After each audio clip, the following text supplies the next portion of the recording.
Shotgun mic, sound check, 1, 2. Shotgun mic, sound check, 1, 2.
Find a seat.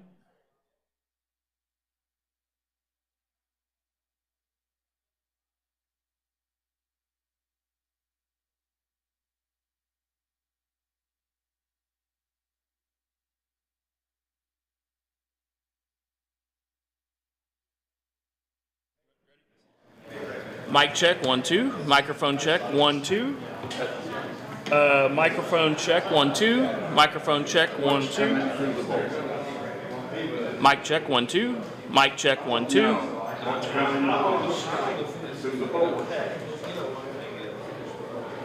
Mic check, 1, 2. Mic check, 1, 2. You should be hearing something.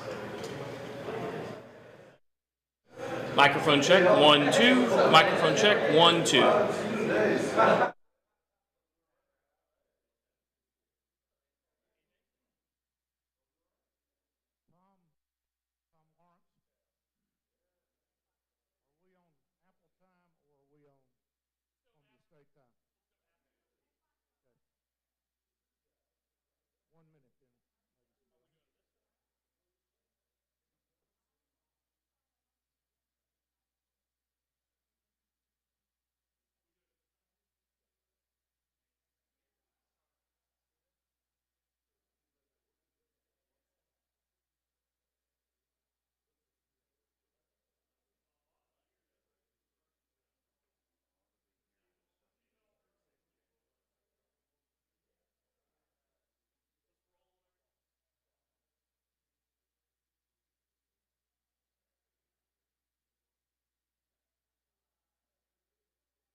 Dave Crouch, and this is Policy Talks, produced each month by the Williamson County Chamber, better known as Williamson, Inc. We have a bright-eyed and bushy-tailed crowd here at Columbia State this morning, and looking forward to them having lots of questions for our guests this morning, and look forward to hearing from them. We've want to welcome our viewers on WCTV Cable Channel 3 and our listeners over on WAKM AM 950. Glad to have all of you with us this morning. And we've got an unusually interesting crowd here this morning, so I may get to walk around and ask questions out in the audience this morning. But our special guest this morning is Mayor of Williamson County, Rogers Anderson. Rogers, welcome. Thank you. We appreciate your taking time for another appearance and subjecting yourself to questions maybe from me and a few others this morning. But you delighted about 400 people at the chamber meeting Tuesday with the State of the County address.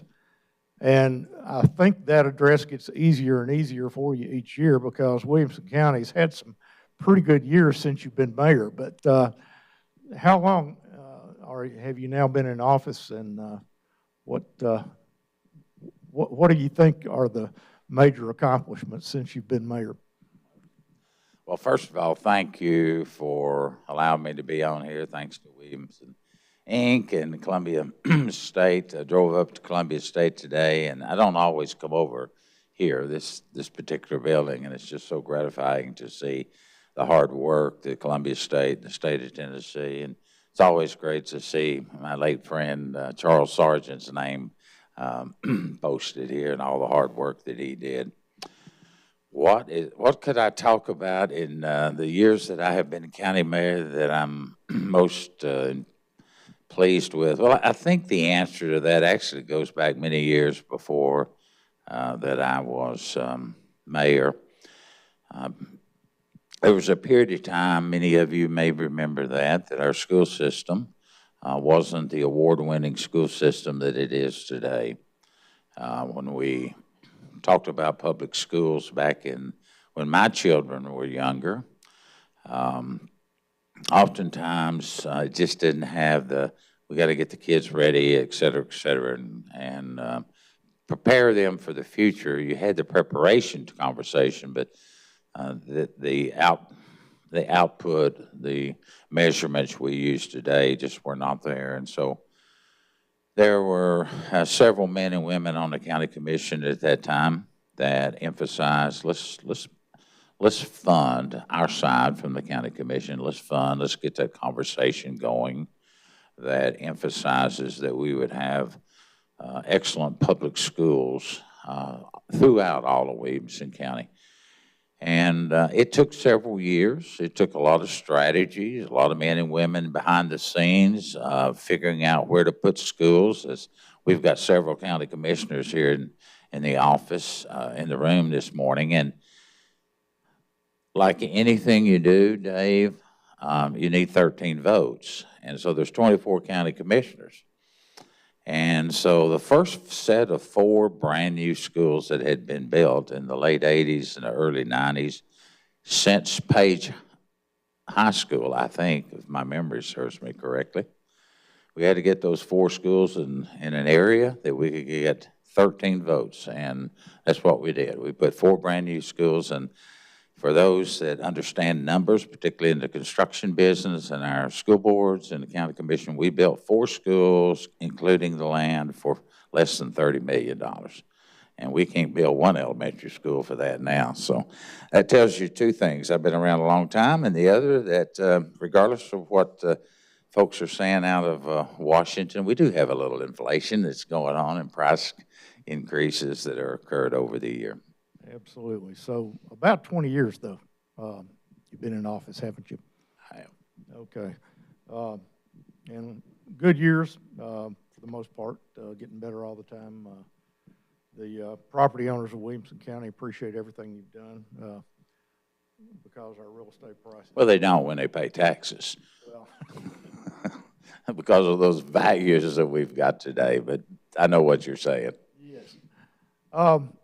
Your speech Tuesday started out with some accolades for our schools, for the teachers, and I'm just going to pull out a few things that rung true with me. The TCAP scores, as I understood what you said, elementary through 8th grade, the highest in the state. Is that right? Correct. That have we ever done that before? Yeah, that's well deserved, and I certainly didn't do it. It was those teachers that are in the classroom every day that and probably a lot of moms that are encouraging those students to read, so that they can study. And yes, we have had other success stories, but everything is kind of benchmarking now on the pandemic of 2 years ago. It's going to be interesting how history treats everything from now for the next 50 years. It's going to kind of, I won't call it the dark ages like we've seen in other civilization and history, but everything's going to be benchmarked off of the pandemic. But in the last couple of years, those TCAP scores have just been outstanding. And I think it's important to give the credit where the credit is due, and that credit is due to those many teachers that are struggling during this period of time. You also made reference to the cost of the new schools, $35 million for elementary, I believe, $61 million for a middle school, $80 million for a high school. Adding a lot of students every year to the school system, maybe close to 2,000 a year. Is that still? That's what it was for a couple of years. I didn't see any numbers this year. Is that about the same? No, it will not be that this year. I think Jason Golden, our superintendent, is just under 1,000, but about every 800 to 1,000 new children that come in. And understand what we're saying. Graduation occurs in late May, early June. And the head count begins in August, and we benchmark that the day after Labor Day. That's the first count that they really take to say, how many new children do we have moving in? I had this conversation last night at a function I was at, and you would like that all the people that are moving in here would, if you move into XY's community, you would reach out to that elementary, middle school, high school and say, you know, my children will come into school there. But it doesn't work that way. And a lot of it works that way, but the majority of people just show up on the doorsteps of the new school and say, you know, we're bringing one child, two children to your school. And so oftentimes one of the reasons you start school with a half a day, or then you take a half a day off or a full day off. I'm not real sure what they're doing this year, but that gives the principal and the staff time to balance those classrooms in that one half day or half day that they're off. You can see all the kids in the elementary school. We don't think of that. In the retail business or in the government side, come on in, we'll just figure it out what we're doing. But they have to get those kids balanced out so that you don't have one with 15 in and the other one with 20. And Dave, I would be amiss if I didn't just interrupt you. Look who just walked in the room, the Commissioner of Safety and Homeland for the state of Tennessee, the ex-sheriff of Williamson County, Jeff Long. It's always great to see him, and his bodyguard. Right. I think a Williamson County native that is now heading up the Tennessee Highway Patrol. Is that right? And we've got a distinguished crowd here this morning. Mayor Franklin, Vice Mayor, I think, of Brentwood. Is that right, Nelson? Candidates for lots of offices here. So anybody that's not here is missing out on getting to know some. Well, and you would think the commissioner, apparently there must be some traffic issues because he just decided to pull over here and go into Columbia State. And so maybe he could take that message back to Nashville, right, Ken? There are some traffic issues down here in Williamson County, Murray County. Regardless, all that attention goes to other counties, but we could certainly use some of it here. I know Nelson would say the same thing from Brentwood. Right. Kel, I'm getting nervous, though. We do have the commissioner and the colonel scheduled for next month. Is that right?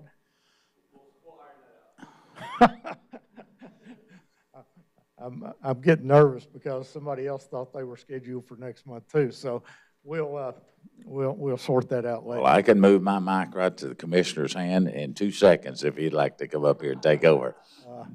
We'll give him a chance to say a few things here in just a minute. Back to your speech again, you highlighted the main talking points of your budget this year. I think it was $723 million county budget this year.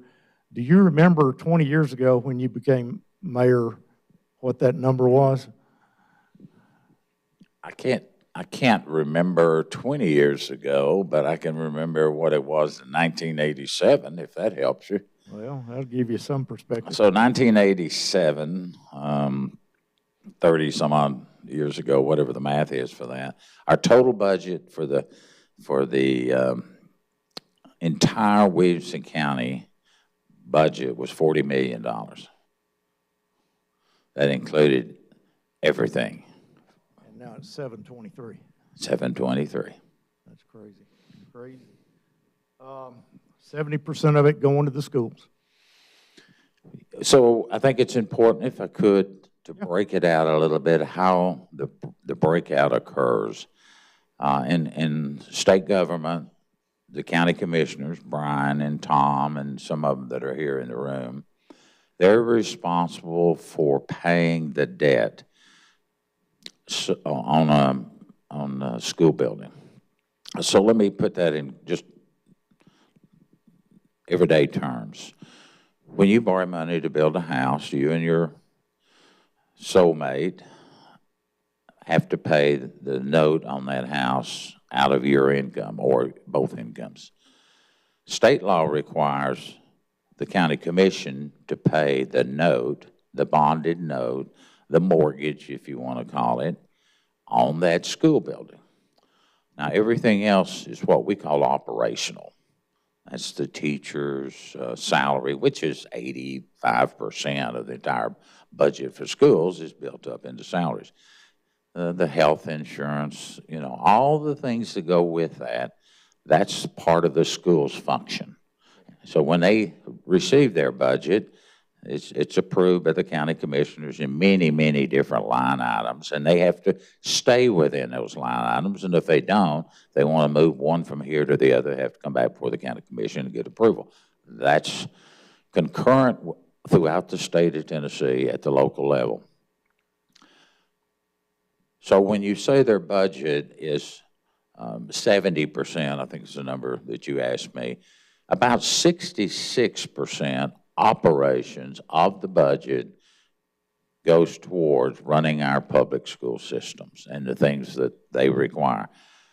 The debt, the note, the mortgage on the other side is paid out of the executive side, which the county commissioners approve up or down, and they have to pay the notes. And so you take that amount of money, convert it over to a percentage, and add it on, and yes, it's well in excess of 70%. About 73% of the total budget goes towards public education. It's money well spent. I know the chamber, we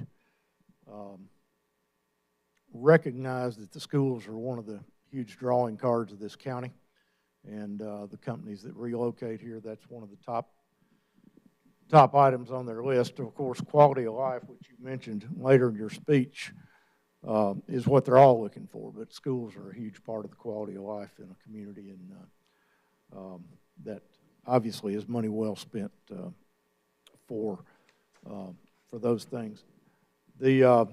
And tell us where the other 26-7% of the budget goes. It goes for everything else. We made reference to Jeff Long. Of course, it's Dusty Rhodes now, the sheriff, and the second largest portion of the budget goes to law enforcement. Law enforcement is both the men and women that are out in the vehicles and on the beat, and the jail, and the administration of that. Second largest percentage of it, and second, all rolled into this thing we call public safety. The next is in the area of parks and recreation. It gets in there at about $12 million. So everything left out of the budget, trying to keep that tax rate neutral, which they did this year. There was no tax increase. That funding has to come out of that for the many variety, your court systems, your just to go get your car tags, just all the other things that go into county government. Those other items have to come out. So you have a total budget of $750 million. I made a comment in a speech not too long ago. I don't, if I'm fortunate enough to come back into office on the election, I think within 4 to 6 years, we'll see this county have a $1 billion operating budget all across the area. It's almost impossible not to have that with the growth we're having. A lot of money. You've got to oversee where every nickel of that goes, I guess, as the chief financial officer of the county. So we appreciate your stewardship there. You made reference to the difficulty that not only all of the businesses in the county, but that the county government itself has in attracting new employees, retaining the current employees. You gave them a raise mid-year last year. I think 4% across the board, 6% for the Sheriff's Department, E911.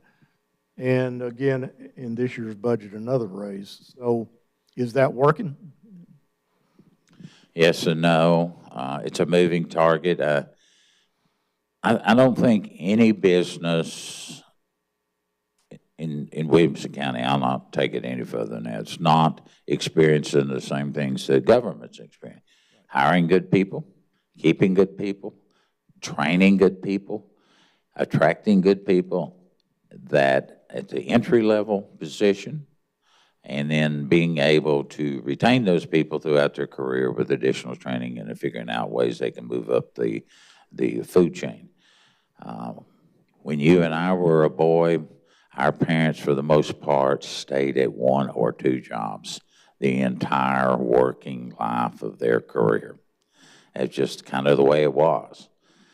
Today, it's not uncommon to see 5 and 6 job career changes. And in the school, some of the people here probably from Columbia State could tell you more accurately than me. You'll see as many as 8 to 10 on this generation that's going through today. And it is almost like corporate America is saying, well, if you haven't worked over here and got some experience, you can't move up much faster. You need to go get some experience over here and bring that knowledge back to us. And that's kind of, I get that, but at the same time, government, cities, it's a great place to work. It's hard work, but you got to have a public servant's heart to get into that. As many of the elected officials here in this room would tell you, it's very, very rewarding from inside, but the pocketbook isn't always filled like you'd want it to be. Now, Tennessean had a report about this issue Wednesday. Said there are 86 vacancies for full-time positions still at the county. Do you happen to know where all those are? I mean, not all of them, I'm sure, but... Well, I don't know all of them, but I can tell you, I think we have about 20 of those in the law enforcement community. Most of those are in the jail. It's not a place most people would want to have employment, but many of our law enforcement communities started their career in the jail side, understanding, putting up with, learning to move into the skill side, a little bit more of a skill set of working patrol. I think most men and women that get into law enforcement, and I certainly could not qualify for that, so I'm really out of my playground area here. But I think most men and women that go into law enforcement, they really want to have, they want to have that action. They want to have that beat. They want to be out there so they can see improvements made. And you know, later in life, you may decide to want to be the commissioner, and you know, exactly. You know, he's probably scratching his head just like I do some days. Sure was a lot simpler out there on the street. I've heard him say so. Back to the budget, one more item. You did it without a property tax increase this year. But I didn't see the number, but isn't the 723 a little higher than the total number last year? Yes. But that's just because of... Oh, okay. I see where you're going. So, yes, it is higher. $723 million, $723 million operating budget is higher, and it, for the most part, always is. Why? Because it's growth. More teachers, more facilities we've opened up in mid-year. You have to, like our animal center opened up in the spring of this year, and so instead of having to fund the operation side of that for February, March to the end of June, which is when our year ends, you have to fund it for the full year. So there's always growth with the internal side of it. Right. And just so everyone will know, about 75% of that comes from local property taxes and I guess local sales tax. Is that right? So when you say comes from, we receive in our total budget, we will receive about 2%, 1.5% to 2% from the federal government. Now, I do need to put an asterisk there that, and I'm sure you're going to ask me a little later, that does not include some of the federal ARPA money that has just come down in the last year or two. Right. But traditionally, federal funding is in the tune of about 2%. Most of that federal funding goes to our school systems for helping them to grow. A lot of it comes through TEMA, federal safety issues, and some of it is through the highway department. But the majority of our money, about 22% feds, about 27%, if I remember correctly, on the state level, and then the rest of it's out of your property taxes. Okay. That state money, is that sales tax coming back to? It's a combination of sales tax. So let's explain the way sales tax works. Let's say this table is, I'm sitting on the Franklin side, you're on the Brentwood side. I go spend... Not too much detail here. Not too much? Don't give us too much, yes. Okay. So... Early. Wherever you go and make a purchase, and we'll just round off, say 10% of the product, our sales tax is 9.75. So 10% of $100 is $10. About $7 of that sales tax goes to Nashville. That helps to fund operations within the state, helps to fund other communities, et cetera, et cetera. We never receive back what we send in. And that's always been a question, why? And I don't make those rules. You need to go to the Tennessee Department of Revenue. We'll ask Sam Whitson about that. And all of the things. But the seven, in our example, 10% of 100 is $10, $7 goes to Nashville.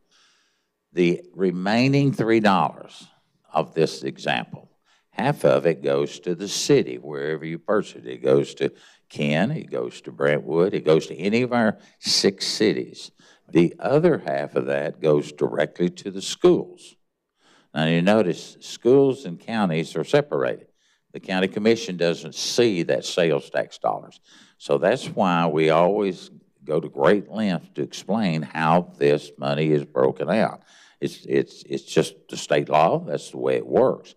Now, if someone goes down to the Grassland community, which is unincorporated, no city is in there, then I get a little portion of that sales tax down to one of the local merchants down there. But otherwise, it stays within the cities, and that's how the cities operate and keep their taxes low from the sales tax and the grants and et cetera. Sounds like all our elected officials need to take a mandatory accounting course when they get elected.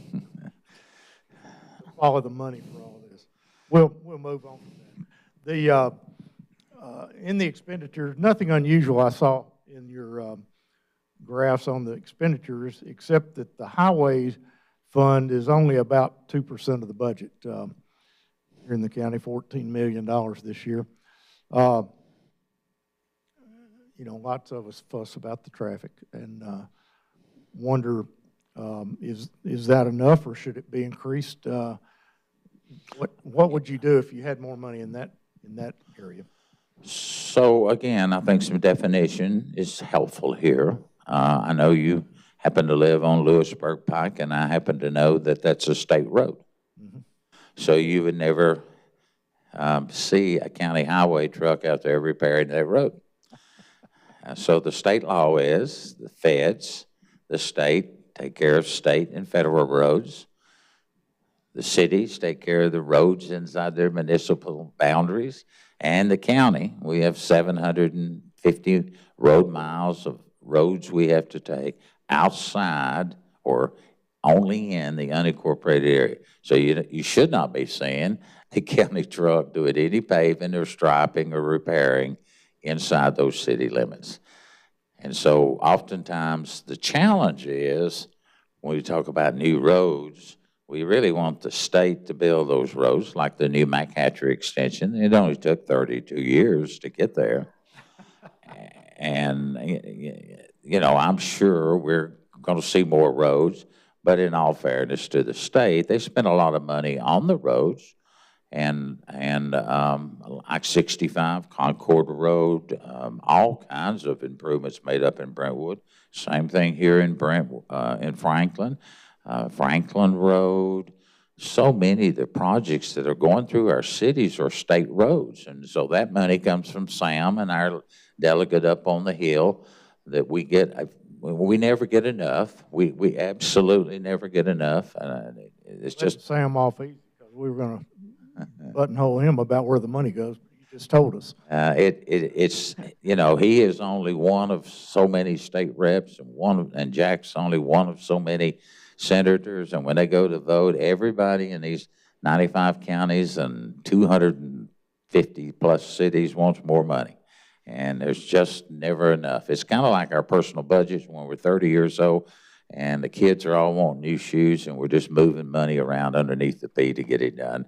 And it doesn't change in government. You just have to have a strong will and try to figure out how to get yourself in the right position to get things done. And for the most part, I think our delegate, particularly Sam and Jack, have done an excellent job up there. The biggest capital improvement that is on the horizon, you were telling us about it, the Triple J project, new jail, new juvenile courts and offices, and new justice system offices over off Columbia Avenue there where the jail is now. Tell us a little bit about that, what it includes, and what the process is there. Well, the process has been going on for the last 3 years, getting those people involved, like the sheriff and his folks, Judge Sharon Guffey and her folks, the juvenile courts, and our judges and all, trying to get everyone together. We hired a consulting firm to kind of keep us together. This has taken us 2 or 3 years. We've hired an independent firm running it through our public building authority, which is simply an avenue that we can be competitive with the commercial market that we're bidding on projects. Has a price tag of somewhere, a total price tag of $250 to $300 million at today's dollars. Who knows what it's going to be in the next 5 to 6, 7 years. Why do we need to do it? Nobody wants a jail in their community. I get that. So we're leaving the jail. We're leaving that function that we'll be doing out at the Century and the Beasley Court area because it's already established out there. We'll build around. We bought another warehouse. We'll knock one building down and do another one. But the reason we're doing it is our jail is 30-plus years old. It's getting harder and harder to find parts. It's harder and harder to keep the efficiency of that. And there's constant blasting out there that is always shake, rattling, roll the jail. So we'll have to build it with a little bit more reinforcement. As our community grows, not everyone is law-abiding citizens. Surprise, surprise. Surprise, surprise. And so as our community grows, there's men and women that can figure this out and tell you what kind of size, how many beds you need for a jail, what kind of courtroom size. Our juvenile court is really not very favorable. It needs to be improved and has for several years, but we've just never been able to get our hands around how that looks. And this time we are, and that's a high priority, and it will be out of the system that we're working on. We've got to improve our juvenile court. As our schools grow, our juvenile issues grow also. And that's an unfortunate thing to say, but we have lots and lots of truancy. We have misdemeanors. We just have mischief that boys and girls do, and domestic violence enters into that. I think the big umbrella, and I've got to give a shout out to Dr. Moore, Mayor Moore, and the emphasis he's put on mental health in our community. Over the last several years, we're just seeing an enormous amount of the jail population. I'm sure Jeff could say the same thing at the Nashville level. That, so many of the people that come in that are arrested, they've got mental issues. They've got issues that need to be addressed, and so we ship them over to Williamson Medical Center, and they're not equipped to handle that either, and so we're trying to address it. It's just everything we do in our community, we have to have coordination. We have to have the ability to talk to mayors from Brentwood and Franklin and all the other 4 cities, Fairview, and all those have to be on the same page, because if we don't, we start working in silos.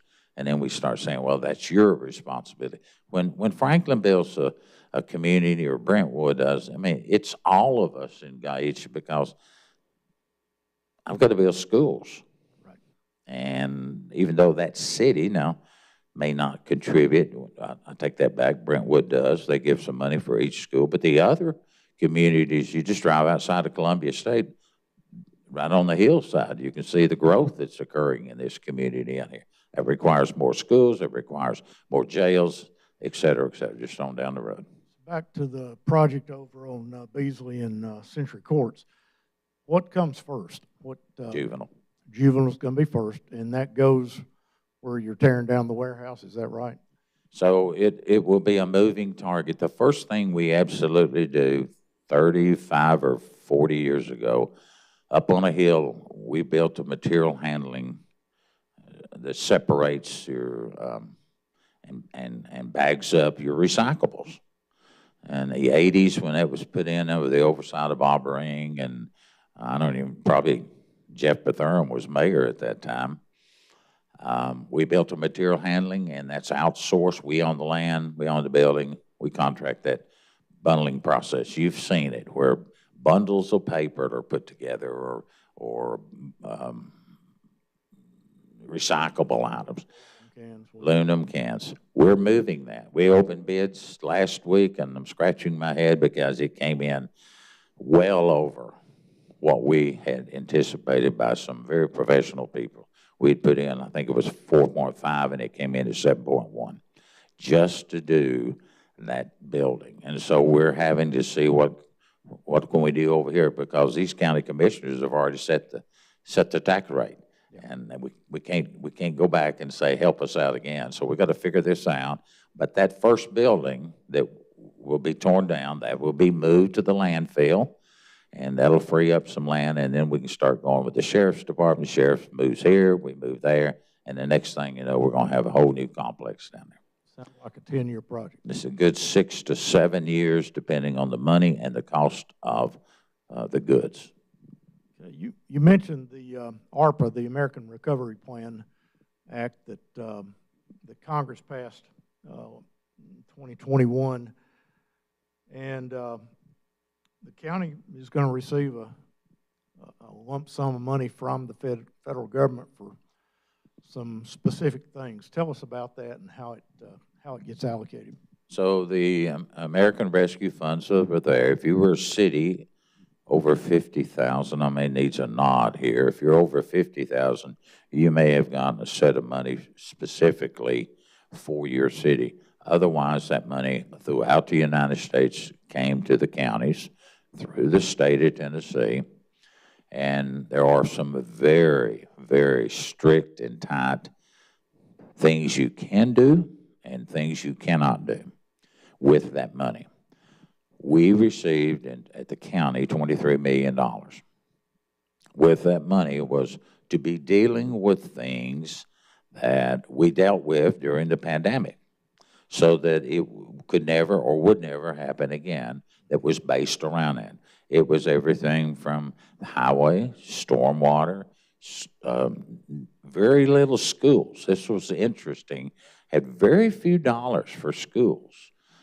That was not addressed in this funding piece, but it was for broadband. It was for infrastructure cost, et cetera, et cetera, et cetera. That money is already in our account.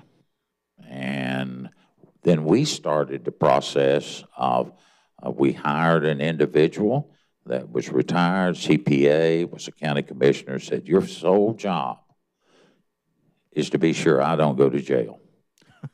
And you dot every I, you cross every T. But you're going to have such a nice jail here soon. I hadn't got it built yet. You could And all that money. have a mayor's suite built into it. Let's don't go there. And so he has our budget director. All of us have been meeting on a regular basis with just in the area of cable and broadband, because we've got so many areas out in the unincorporated area, they barely get one bar on their phone.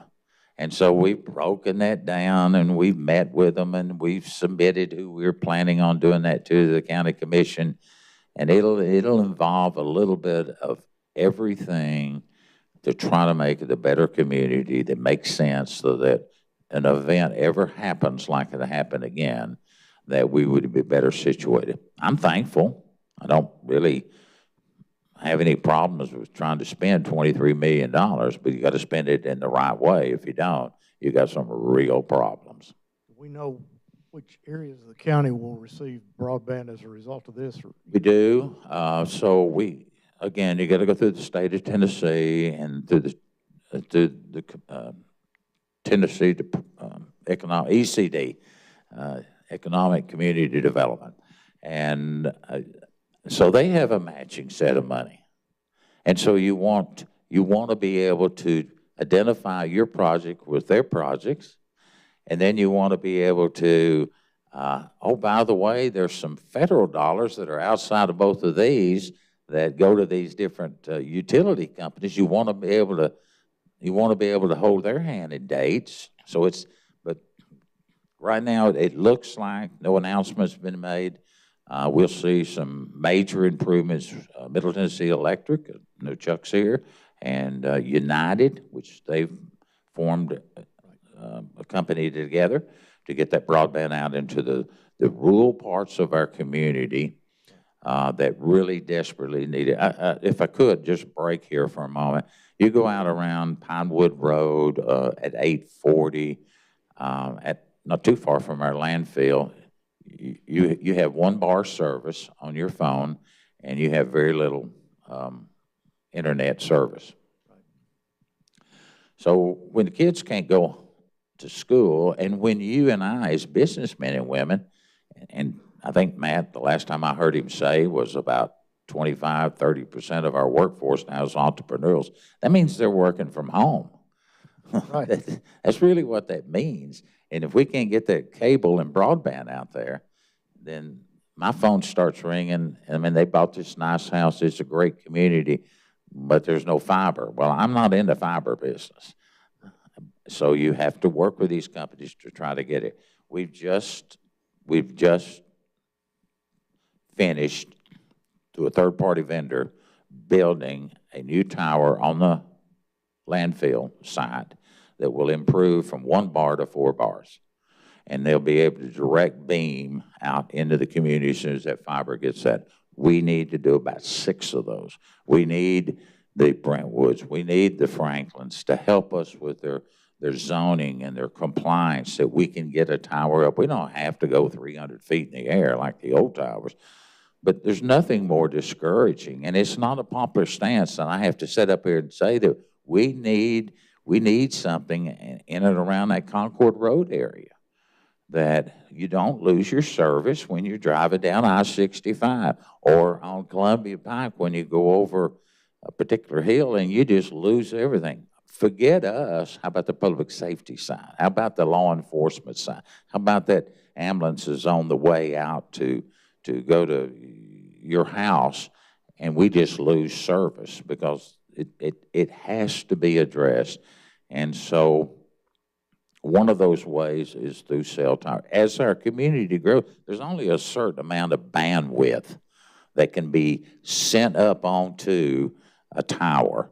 If you don't believe it, go out to the fair next weekend when there's thousands of people and everybody's on that phone just figuring out where the super ride is or whatever. And then we've got law enforcement out there trying to they bring additional equipment for us just to help because it gets jammed. But we get jammed in our community too. So we're moving that way. That money, about $7 million will go for that. We're sending $6 million over to Williamson Medical Center in their ER division. Healthcare is part of that, under that ARPA funding, to help them expand their operation over there, and on and on and on. Ambulances, we're buying 3 ambulances with it because that's a community service. Our ambulance service is from Brentwood to Bethesda. And so it's a lot of thought goes into this. You mentioned $1.4 million going for 3 ambulances. They're a little more expensive than I thought they would be. They're more than your truck or mine, that's for sure. Those pieces of equipment, we have, I think, I don't see anybody here from the health community, health side, but I think we have 16 vehicles that are constantly running in our community. Thank goodness to Brentwood and Franklin and some of our other communities. We're now allowed to put our ambulances at the fire station. For a long time, we couldn't do that. And it's just working through those issues, like the one out at the Ag Park. Built a brand new fire station, Franklin did. The county was on the county land, and we did some talking back and forth, and they were able to build on the county ag center. They helped us with our sewer. They helped us. Let's get an ambulance out there. That's where your medical team needs to be, and Brentwood's been doing it for years too. Well, I can personally say when you need an ambulance, you want it close by. My one muscle relaxer wasn't doing enough here a couple of months ago. I decided to take a couple extras one morning, and they had to come and get me. So, they were very much appreciated. But if I could, just a moment, I think there's something we don't. Public safety, I'm military, ex-military. And there's a lot of preparation that goes into everything a military man or woman does. I don't care what branch you're in. And chances are you'll never use it. But you're going to be prepared. And you hope you never use it. Right. I think we need to look more at that at the state and the county levels. TEMA does a great job. But TEMA's got their issues just as the counties do. And so I think our public safety areas with our state legislators and our men and women, not me, not an elected official, for oftentimes I don't even know what I'm talking about, but get those people in the law enforcement community. I am so thankful, and I want to say this, that in 2010, which is 12 years ago, remember the floods? It was awful for this county. And Jeff Long, who was the sheriff at that time, and I were riding around in a vehicle, couldn't get from spot 1 to spot 2, didn't have any equipment, 12 years ago, in a growing community. We'd never experienced this. They had planned for it, but never a 500-year flood or a 100-year flood. Right. And we both looked at each other at the same time and said, we can't do this again. Yeah.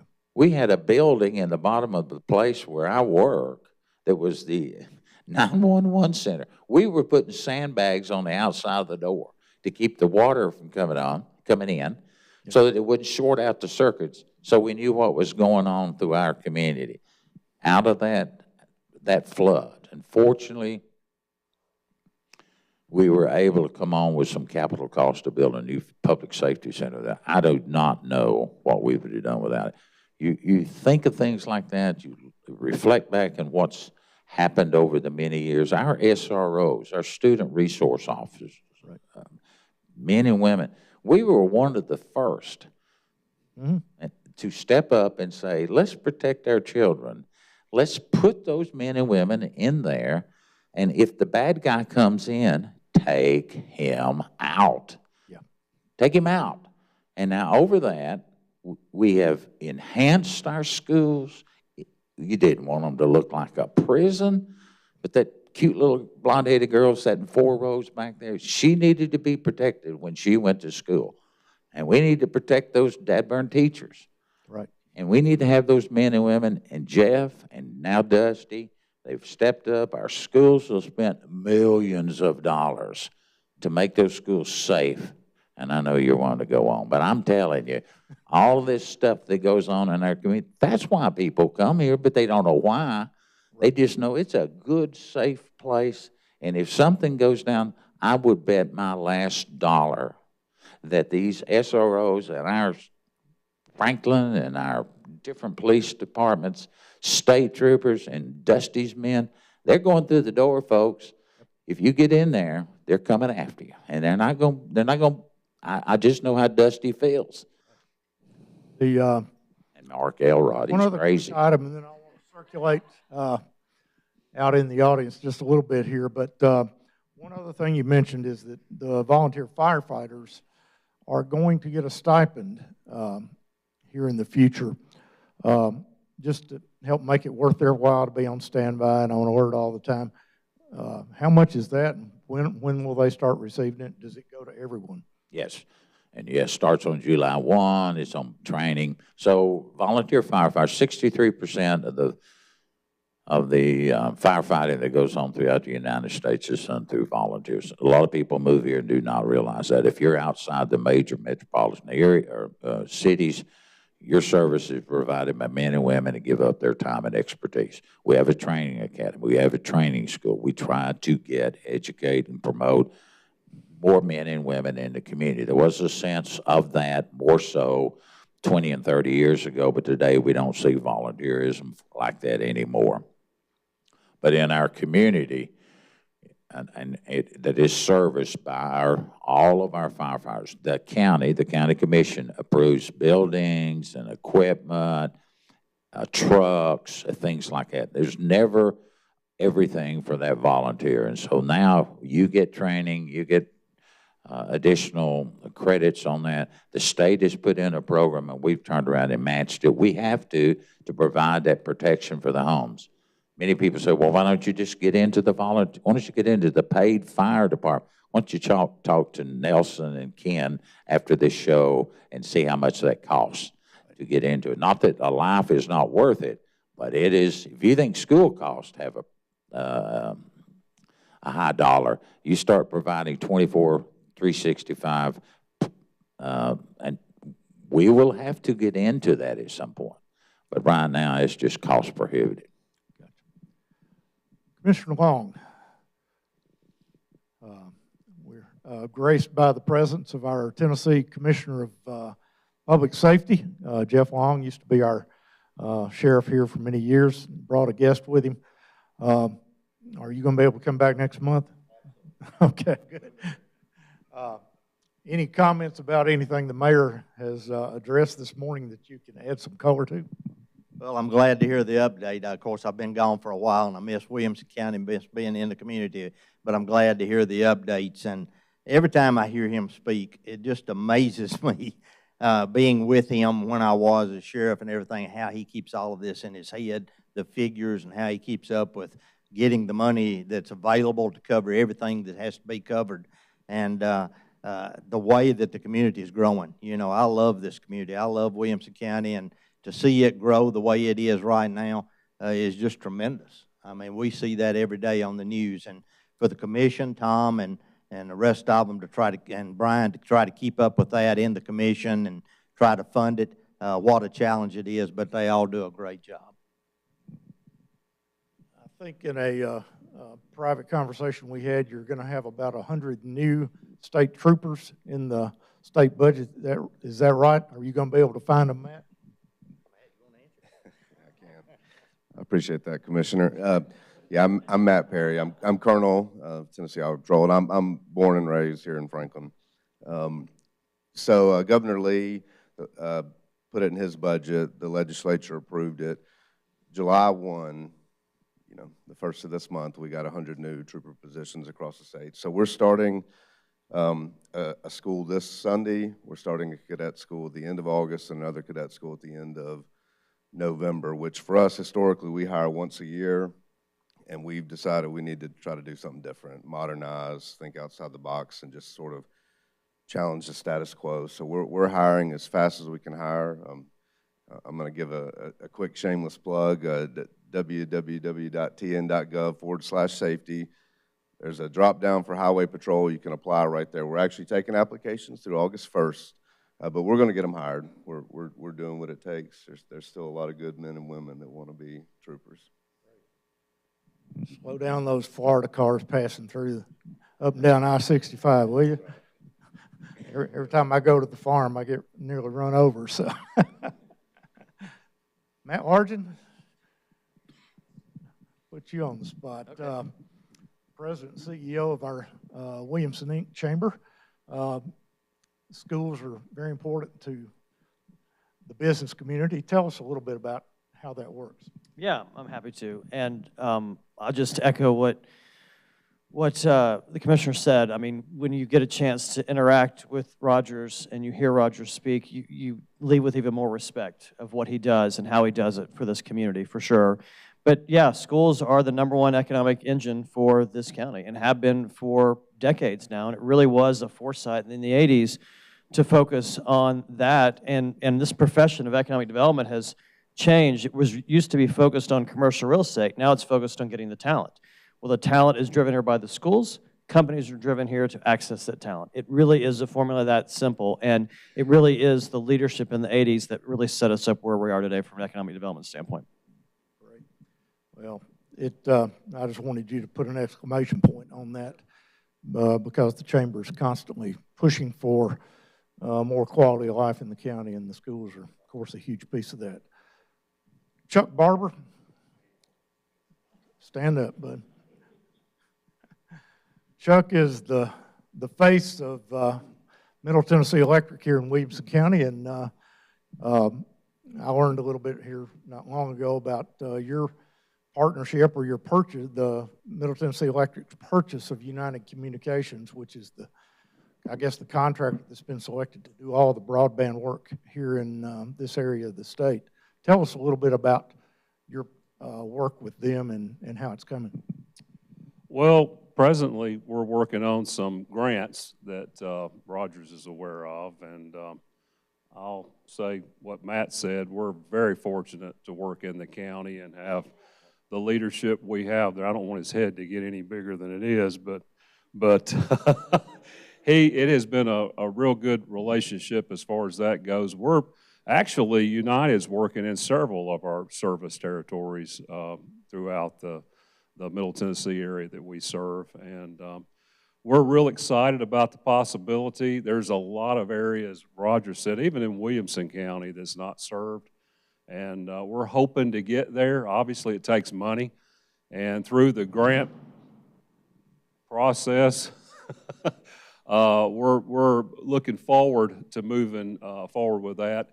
Also, another piece of that, too, is it helps us serve you better. So when you look at outage management, issues like this, and we're at the office and we need to find out, okay, who's on, who's off, how do we isolate problems with substations and so on and so forth. Broadband helps us there too. So when you're talking about a city like Fairview or somewhere far out in the county, this will impact not only our members who will get broadband, but also our customers to give them a more quality service. So we're real excited about that opportunity. And as Dave said, we're working with United Communications. We're partnering with them and looking forward to making it happen, bottom line. Look forward to seeing those trucks up and down the roads here in Williamson County. Patty Carroll, I'm going to pick on you. There's a number of other people I could pick on, but we're running out of time. But Patty, stand up. You former mayor of Fairview, so you've got some familiarity with broadband problems, but you're currently now I don't know your title, but you're representing Congressman Mark Green here in our area. But tell us about broadband in Fairview and what y'all need. Well, we're definitely one of the communities that will benefit for any broadband that's brought out of their Middle Tennessee Electric's program. I mean, and Franklin has a section of 96 also, but 96, there's a road that runs parallel to 96 that has no broadband, so it costs more money if you have to get satellite. So it's definitely an issue. You find it from the people working at home when the kids went home, and it just became a big issue, and you're having to go to McDonald's or the library, and so it's going to be huge, and people don't realize, because some of these rural areas are Williamson County, they don't realize how bad it is, but there is an issue, and we're definitely looking forward to some solutions. Is Congressman Green doing all right these days? Yeah, we're busy, ready to work our new district and ready to continue to serve Williamson County. And so we're doing good. Congressman Green was our guest last year, about this time last year, and we brilliant guy, and we were happy to have him. Anybody else got any, Mayor Moore, you got any thing you need to put an exclamation point on this year? Mayor Franklin, Ken Moore, Dr. Ken Moore. Well, thanks for the opportunity to ask Rogers a question, and I think Rogers has highlighted a number of ways that the cities and the county work together. But I think pulling out your crystal ball as we look at the future, what are those other opportunities and how can we maximize that ability for us to synchronously move things forward in our county and our cities?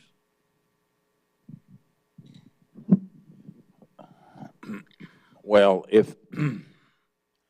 I think we have to demonstrate that we can work together. We all have our issues. We have our different different agendas, counties and cities. But what really stands out to businesses that come to our community, the cities and counties can figure out a way to work together and get that burn job done, whatever it is. We are, I know we're short on time, Dave, but we are really need to come together as a community on transportation. We have got to figure this thing out, whether it's feds, whether it's local, whether it's county. We've got to be able to work with TDOT and our federal partnerships that are in Nashville.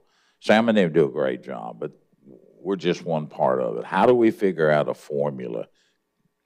How do we put money in the pot that we can move up on the chart? I don't want to hurt any of the rural communities, but we've got some real transportation problems here in our county.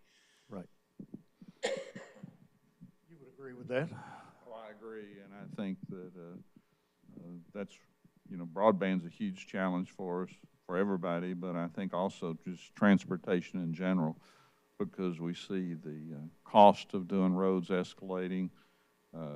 The Improve Act, you know, the inflation has outpaced what that could do. So I think for us to get money in the game, we have to start looking at what dedicated funding might look like for our area. And I think the General Assembly needs to be looking at, do we need to continue to be a pay-as-you-go state? I mean, we're a AAA rated credit, and there's never going to be enough money to do all the projects that we've got to do to keep this state a powerful economic power in the country unless we find some additional funding. Ooh, that's a big statement right there, suggesting that the state might want to issue bonds for transportation purposes. And being in the investment business a little bit, I've never noticed a big difference between AAA rated bonds and AA rated bonds and single A rated bonds.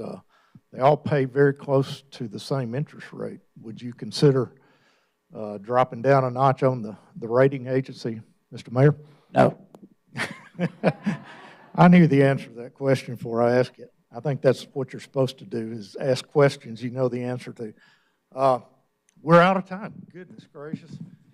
Very quickly, I'll thank so many people. I was going to let you do a county fair advertisement, but I'll let us run over. I don't usually do that. But so thankful to Columbia State for letting us use this beautiful facility.